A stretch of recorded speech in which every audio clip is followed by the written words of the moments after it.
تو وہ کہتے ہیں یا رسول اللہ صلی اللہ علیہ وآلہ وسلم، ہم مرنے پر اس لیے خوشی اور جشن کا سما باندھ رہے ہیں کہ مرنے والا مومن گیا، اس سے بڑا انعام کیا ہو سکتا ہے؟ اور پیدا ہونے پر رو اس لیے رہے ہیں کہ یہ فطرت پر تو پیدا ہوا ہے، ایمان لے کر تو آیا ہے، اب یہ بڑا ہو کر پتہ نہیں مومن رہ جائے گا یا کافر ہو جائے گا، اس فکر میں ہم رو رہے ہیں۔ یہ بہت اہم بات ہے۔ اولاد کو آپ کچھ بنا دیں، خطیب بنا دیں، ادیب بنا دیں، مفکر بنا دیں، مدبر بنا دیں، ڈاکٹر بنا دیں، سائنسداں بنا دیں، وہ ہوا میں پرواز کرنے لگے، وہ کچھ بن جائے، مگر کامیابی اس وقت تک نہیں مل سکتی وَلَا تَمُوتُنَّ إِلَّا وَأَنْتُمْ مُسْلِمُونَ۔ ایمان پر جب تک اس کا خاتمہ نہ، قرآن کہتا ہے تم نہ مرنا مگر مسلمان، تو ایمان پر خاتمہ بڑی چیز ہے۔ لیکن آج اس گنبد و مینار کے شہر میں اور انٹرنیٹ کے ذریعے سے دنیا بھر میں جو بھی لوگ ہمیں سن رہے ہیں، ہمیں بتایا جائے کہ بتائیے اولاد کو سب کچھ بنانے والوں، کیا ہمیں اولاد کے ایمان پر خاتمے کی بھی کوئی فکر ہے؟ ہم اپنی اولاد کو ایمان والا بنانا چاہتے ہیں، ہم اپنے اولاد کو ایمان والا رکھنا چاہتے ہیں، ان کے ایمان کی ہم نے کیا فکر کی؟ بہت افسوس کے ساتھ کہنا پڑتا ہے ان کے ایمان کی ہم کیا فکر کرتے؟ ہم نے تو اپنے ایمان کی بھی فکر نہیں کی۔ اور سرکار غوث اعظم شیخ عبد القادر جیلانی رضی اللہ تعالیٰ نے ارشاد فرماتے ہیں کہ جو ایمان پر مرنے کی فکر نہ کرے، جو ایمان کا خیال نہ کرے، جو ایمان پر مرنے کے حوالے سے خوف زدہ نہ ہو، مجھے ڈر لگتا ہے کہ جب وہ مرے گا تو کافر ہو کر مرے گا۔ اس لیے ہمارے اسلاف ایمان کے حوالے سے بہت زیادہ محتاط تھے۔ بزرگوں نے فرمایا کہ انسان جیسے آٹے سے باندھ نکل جاتا ہے، خبر نہیں ہوتی، ایسے ہی انسان کا ایمان نکل جاتا ہے، انسان کو خبر تک نہیں ہوتی۔ اس وقت پوری دنیا کا منظم پلان یہ ہے کہ ہمارے بچے عبداللہ، عبد الرحمن، عبد المصطفیٰ نام کے رہ جائیں، لیکن وہ مومن نہیں ہونا چاہیے، وہ ایمان والے نہیں ہونا چاہیے۔ اس کے لیے ہماری قوم کو گناہوں کے اندر مبتلا کیا جا رہا ہے کہ گناہوں کے جال میں پھانس کر ان کو پہلے اسلام سے دور کیا جائے، پھر اس کے بعد ان کا ایمان چھین لیا جائے۔ اور ایک کڑی یہ بھی ہے کہ اسلام سے دور کرنے کے لیے علم اور علماء سے دور کرنے کی کوشش کی جا رہی ہے۔ علماء کی نفرت دلوں میں پیدا کی جاتی ہے، علم دین کی نفرت دلوں میں پیدا کی جاتی ہے۔ یاد رکھیے اور اچھی طرح یاد رکھیے، اللہ کے حبیب صلی اللہ علیہ وآلہ وسلم نے سب سے پہلی آیت جو اپنی قوم کو سنائی ہے، یا حضور پر سب سے پہلے جو آیت کا نزول ہوا ہے، نماز کے حکم سے پہلے، روزے کے حکم سے پہلے، زکوٰۃ کے حکم سے پہلے اور کسی حکم سے پہلے حضور علیہ السلام پر پہلی وحی کا جو نزول ہوا، اقرا بسم ربک الذی خلق، خلق الانسان من علق، اللہ کے حبیب علیہ السلام سے کہا گیا پڑھیے۔ اللہ کے حبیب علیہ السلام نے اپنا تعارف جو پیش فرمایا، انما بعثت معلما، کہ میں ٹیچر بنا کر کے بھیجا گیا ہوں، معلم بنا کر بھیجا گیا ہوں، استاد بنا کر بھیجا گیا ہوں، میں تمہیں پڑھانے کے لیے بھیجا گیا ہوں۔ اللہ اکبر، حضور پڑھانے کے لیے آئے تھے، حضور تعلیم کے لیے آئے تھے، اور اللہ کے حبیب صلی اللہ علیہ وآلہ وسلم نے علم کے زیور سے آراستہ کیا۔ اگر اخلاق درست ہوں گے تو علم کی وجہ سے، کردار درست ہوگا علم کی وجہ سے۔ یاد رکھیے گا اور اچھی طرح یاد رکھیے گا، بہت معذرت کے ساتھ ہم لوگ ٹیچر بنا رہے ہیں، ڈاکٹر بنا رہے ہیں، انجینئر بنا رہے ہیں، سب کچھ بنا رہے ہیں، لیکن دین نہ پڑھانے کا انجام دیکھ لیجئے۔ ڈاکٹر بن کے بھی وہ سب کی بات نہیں کرتے، لیکن داستان سننے میں آتی ہے کڈنی چوری کی جا رہی ہے، آبرو پر حملے کیے جا رہے ہیں۔ یہ سب کیوں ہے؟ اس لیے کہ علم دین نہیں ہے۔ اسی طریقے سے نقلی دوائیں بیچی جا رہی ہے، اس لیے کہ علم دین نہیں ہے۔ ہمارے اسی گنبد و مینار کے شہر کے اندر جو ہے وہ نشہ عام ہو رہا ہے، علم دین نہیں ہے۔ اب آپ کیا سمجھتے ہیں کہ نشے کا کاروبار وہی لوگ کرتے ہیں جو جھوپڑ پٹیوں میں رہتے ہیں، یا ایم ڈی اور نشہ وہی استعمال کرتے ہیں جو جھوپڑ پٹیوں میں رہتے ہیں؟ نہیں، بڑے بڑے مالدار گھرانے کے لوگ بھی نشے میں مبتلا ہیں۔ بس بس اتنی سی بات ہے، جو جھوپڑے میں رہتے ہیں ان کے عیب نظر آتے ہیں، اور جو محلوں میں رہتے ہیں ان کے عیبوں پہ پردہ پڑا ہوا ہے۔ اسی شہر میں کسی بہت بڑے مشاعرے میں کسی نے پڑھا تھا یہ شعر کہ جن کے آنگن میں امیری کا شجر لگتا ہے، جن کے آنگن میں امیری کا شجر لگتا ہے، ان کا ہر عیب زمانے کو ہنر لگتا ہے۔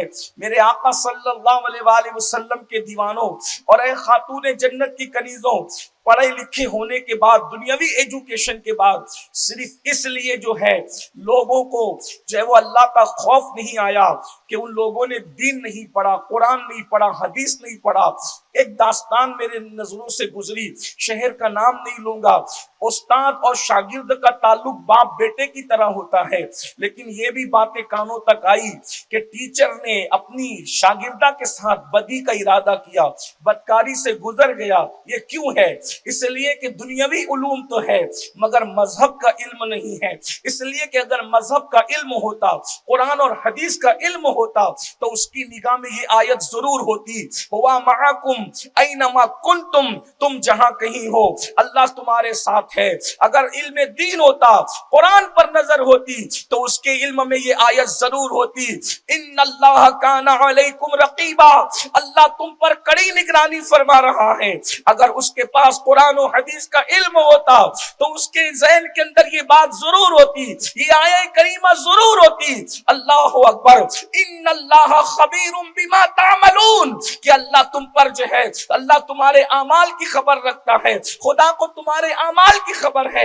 اللہ اکبر، اگر اس کے پاس علم دین ہوتا تو اسے پتا ہوتا کہ میں تنہائی میں اپنی شاگردہ کے ساتھ اگر منہ کالا کر رہا ہوں تو اللہ رب العزت میں سے اس کی نگاہ سے چھپ نہیں سکتا، کیونکہ اللہ قریب ہے، اور کتنے قریب ہے، نحن اقرب الیہ من حبل الورید، اللہ تمہاری شہرک سے زیادہ قریب ہے، ہر وقت اللہ تمہیں دیکھ رہا ہے۔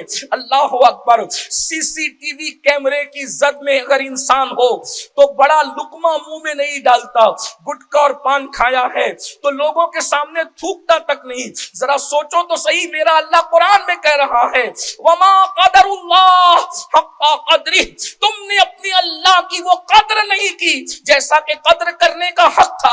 کیوں قرآن نہ کہتا؟ اس لیے کہ گٹکا منہ میں ہے اور لوگ دیکھ رہے ہیں تو تھوکتے نہیں لوگوں کے سامنے، پان منہ میں ہے لوگ دیکھ رہے ہیں تو تھوکتے نہیں لوگوں کے سامنے، لوگ ہمارے ساتھ میں بیٹھ کے کھانا کھا رہے ہیں، وزیر ہے، امیر ہے، کارپوریٹر ہے، مالدار ہے، یہ ہے، وہ ہے، وہ ہے، ان کے سامنے بڑا لقمہ کیوں نہیں کھاتے؟ اس لیے کہ لوگ کیا کہیں گے؟ مجھے بتاؤ تو صحیح، عزت دار لوگ جن کو دنیا نے عزت دی ہے اگر وہ دیکھ رہے ہیں ان کے سامنے بڑا لقمہ نہیں کھاتے، ان کے سامنے اللہ اکبر منہ پہ ہاتھ رکھ کر کے ہنستے ہو، ان کے سامنے اگر پیر پھسل جائے تو شرمندہ ہو جاتے ہو، اللہ اکبر لوگوں کے سامنے تھوکتے نہیں کہ لوگ کیا کہیں گے؟ مجھے بتاؤ تو صحیح، اپنے جیسا انسان جو ہمارا کچھ نہیں کر سکتا اگر وہ دیکھ رہا ہو، ہم تھوکنے سے پرہیز کریں، بڑا لقمہ کھانے سے پرہیز کریں، پیر پھسل جائیں تو شرمندہ ہو جائے، اور اللہ دیکھ رہا ہے اس کے باوجود بھی زنا کیا جا رہا ہے، اللہ دیکھ رہا ہے جھوٹ بولا جا رہا ہے، اللہ دیکھ رہا ہے سامان میں ملاوٹ کی جا رہی ہے، اللہ دیکھ رہا ہے زنا کے اڈوں کو آباد کیا جا رہا ہے، اللہ دیکھ رہا ہے شاگرداؤں پر بدکاری کی نظریں ڈالی جا رہی ہے، اللہ دیکھ رہا ہے اپنی پیشنٹوں پر گندی نظر ڈالی جا رہی ہے۔ کیوں؟ اس لیے کہ وہ تصور جو صرف دین عطا کرتا ہے، دین اور دین کے سوا کوئی نہیں دیتا، کہ اللہ دیکھ رہا ہے۔ ارے اگر پوائنٹ پولیس دیکھ رہا ہو تو لوگ بغیر ہیلمٹ کے گاڑی نہیں چلاتے، اور اللہ دیکھ رہا ہو تو کتنے گندے گندے کام کرتے ہیں۔ جو قوم پوائنٹ پولیس سے زیادہ اور اپنے جیسے انسانوں سے زیادہ اللہ کی قدر نہ کرے، کیا وہ قوم عزت کے ساتھ زمین پہ جی سکتی ہے؟ اس قوم کو تباہی اور بربادی سے کون بچا سکتا ہے؟ کوئی نہیں بچا سکتا۔ اگر آج مسلمان یہ رونا رو رہے ہیں کہ پوری دنیا میں کاٹے جا رہے ہیں، مارے جا رہے ہیں، تباہ کیے جا رہے ہیں، برباد کیے جا رہے ہیں، گھر لٹ رہے ہیں، گھر زمین بوس ہو رہے ہیں، وجہ کیا ہے؟ جو قوم خدا کی قدر نہ کرے اس قوم کو کبھی قدر کی نگاہ سے کوئی نہیں دیکھ سکتا۔ اور یہ کیوں ہے؟ صرف اس لیے کہ ہمارے بچوں کے پاس علم دین نہیں. اگر چیک کرنا ہے تو تلاشی لیجئے, پوچھئے کہ کلمہ طیبہ کا ترجمہ کیا ہے. 5 کلمے کتنے مسلمانوں کو یاد ہے؟ غسل کتنے مسلمانوں کو یاد ہے؟ وضو کتنے مسلمانوں کو یاد ہے؟ طہارت کے مسائل کتنے مسلمانوں کو یاد ہے؟ مسلمان تو اس پر بھی حیرت زدہ ہے کہ گرمی میں طہارت کے مسائل جدا ہیں, سردی میں طہارت کے مسائل جدا ہیں. آخر یہ تبدیلی کیوں ہے؟ اس کی وجہ گرمی اور سردی میں سائنس اب پہنچ رہی ہے. اسلام 1450 سال پہلے گرمی کے اندر جلد ڈھیلی ہو کر لٹک جاتی ہے, حکم بدل گیا. سردی میں جلد سکڑ جاتی ہے, حکم بدل گیا. اندازہ فرمائیں, جو مذہب جلد کے سکڑنے اور بڑھنے پر بھی احکامات کو تبدیل کر دے وہ صرف اسلام ہے. حضرت سیدنا سلمان فارسی سے ایک یہودی نے طنز کرتے ہوئے کہا تھا, یہ کیسا مذہب ہے کہ جو بیت الخلا میں بیٹھنے کا طریقہ بھی بتاتا ہے. سلمان فارسی نے سینہ تان کر کہا تھا, یہی تو مذہب ہے کہ بیت الخلا میں بھی اپنے ماننے والے کو تشنہ قانون نہیں چھوڑتا, اور وہ صرف مذہب اسلام ہے. بتاؤ ہمارے مذہب کے سوا ہے کوئی ایسا مذہب جس نے بیت الخلا میں بیٹھنے کا طریقہ بھی بتایا ہو کہ الٹا پیر پہلے رکھو, اس کے بعد بیٹھو تو الٹے پیر پہ زور دے کر کے بیٹھو. جا کے پوچھو حکیموں سے الٹے پیر کی حکمت کیا, الٹے پیر پہ زور دینے کا جو ہے وہ کیا, پیٹ پر ہاتھ رکھ کر ایک گال پر ہاتھ رکھ کے بیٹھنے کا, نگاہیں نیچی کرنے کا انداز کیا, اس کے بعد دعا بھی کیسی پڑھی جا رہی ہے, اللہم انی اعوذ بک من الخبث والخبائث. اللہ اکبر. اس کی بھی ذرا کوئی تحقیق کرے, نکلتے وقت سیدھا پیر نکالا جائے, اس کی بھی کوئی تحقیق کرے. پتا چلا لوگ 1450 سال بعد جہاں تامک ٹوئیاں کرنے کی کوشش کر رہے ہیں, اسلام اس سے آگے نکل چکا ہے. لیکن ہمیں اسلام کی قدر نہیں. ہم یہ سمجھتے ہیں اسلام پر عمل کریں گے تو ذلیل ہوں گے, مذہبی ہو جائیں گے تو لوگ بیکورڈ کہیں گے. یاد رکھنا, اسلام نے کبھی اپنے ماننے والے کو رسوا نہیں ہونے دیا. فخر سے کہو ہم مسلمان ہیں, ہمارے پاس زندہ کتاب ہے, زندہ نبی ہے, زندہ خدا کے ماننے والے ہیں. اور الحمدللہ جس نے اسلام کا دامن پکڑا ہے, سچے دل سے پکڑا ہے, ہماری طرح رسمی اور اسمی نہیں, جس نے سچے دل سے دامن اسلام پکڑا, ہر دن اس کے لیے ترقی کا دن ہے. آپ نے نہیں سنا سیدنا عمر ابن خطاب رضی اللہ تبارک و تعالی عنہ, اللہ اکبر, جب گزرتے ہیں اللہ اکبر تہامہ کی وادیوں سے اپنے دور خلافت میں, تو سیدنا فاروق اعظم زار زار روتے ہیں, موٹے موٹے آنسو بہاتے ہیں. لوگوں نے تہامہ کی وادیوں سے عمر ابن خطاب تین بر اعظموں کے بلا شرکت غیر حاکم کل سے پوچھا, بتائیے رونے کی وجہ کیا ہے؟ عمر اتنی جلدی رونے والی ہستی کا نام نہیں ہے, عمر تو دشمنان خدا کو رلانے والی ہستی کا نام ہے, لیکن آپ رو کیوں رہے ہیں؟ فاروق اعظم نے کہا, اسلام سے پہلے کا دور یاد آ گیا. ذرا دیکھو تو صحیح, جب تک اسلام نہیں پکڑا تھا, اسلام کے دامن میں عمر نہیں آیا تھا, میرے بابا نے مجھے 3 اونٹوں کو 4 اونٹوں کو یا چند اونٹوں کو ایک قطار میں کھڑا کرنے کا حکم دیا. خطاب کا حکم آیا, عمر ان اونٹوں کو ایک قطاروں میں کھڑا کر دو, کیونکہ ہمارا خاندان جو ہے وہ عرب کا سفیر کہلاتا ہے. فاروق اعظم کہتے ہیں ایک لایا, کھڑا کیا, کھڑا کر کے دوسرے کو پکڑنے گئے تو پہلا بھاگ گیا, اس کے بعد دوسرے کو کھڑا کیا, تیسرا لانے گئے تو دوسرا بھاگ گیا, پہلے کو لایا تو تیسرا بھاگ گیا. میرے باپ نے میرے سینے پہ مکہ مار کے کہا, او خطاب کے بیٹے, تیرے اندر اتنی بھی صلاحیت نہیں کہ تو 3 جانوروں کو ایک صف میں کھڑا کر دے. پھر فاروق اعظم کہتے ہیں جب تک آمینہ کا لال کا دامن نہ پکڑا تھا, چند اونٹوں کو ایک قطار میں کھڑا نہیں کر سکتے تھے. جس دن سے ان کے غلام بنے ہیں, خدا نے کیا صلاحیت دی ہے کہ 3 بر اعظموں کو ایک صف میں کھڑا کر دیا ہے. غور تو فرمائیں, یہ اسلام ہے.